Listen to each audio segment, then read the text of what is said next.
priprave na razstavo. Še mene, da bomo celo dvigali. Božo čisti vitrino. Če bi dali tule v zadnji, pa tako obrne. Same vitrin.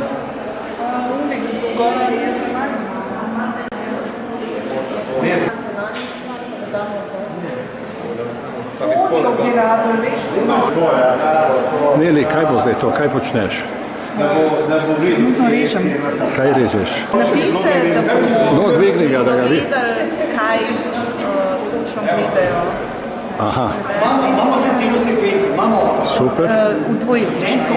Dvojezično. Dvojezično, da bojo vsi razumeli. Vse imam. Božo, si spucal vitrine? Ja, pa tudi iz bolj banalnega dejstva, da nimamo dovolj sredstev za posebno čiščenje, smo se tega lotili kar sami. Super. Max, kaj boš ti rekel o tej razstavi zdaj? Ali si ti čisto, kater kamen si čisto? Kaj? Tega? Aha, dobro. Maja gre? sam ta zgornja bo pa Gre? previsok. A? Smo? Pucanje ene vitrine, Dobro. gremo na drugo. Ja, Še so povedali kolegi pred mano, Da. da teče. Na prejšnjem kongresu je bilo že vse rečeno. Na prejšnjem kongresu smo se povedali, zadatki so pa isti. Peter, Ja, imaš dobre pomočnike, vidimo. Jaz sem pripeljal še dva dodatna delavca, ne, Ja. zraven, tako da jaz računam, da bo imel kaki dodatek plače, Aha. ne. Gremo zdaj na delo naprej. Ja. In Božo, jutri boste prerezali bodečo žico.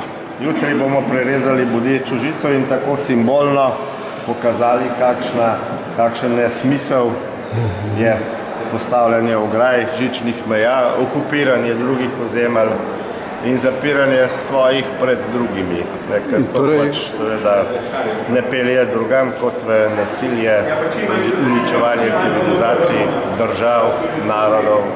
Torej oponirate slovenski vladi, ki je na mejo s Hrvaško postavila bodečo žico. Torej, vlado oziroma vse politike pozivamo, naj razmislijo o tem, kako rešiti begunsko vprašanje na mnogo bolj človeški način, kot sedaj to počnejo.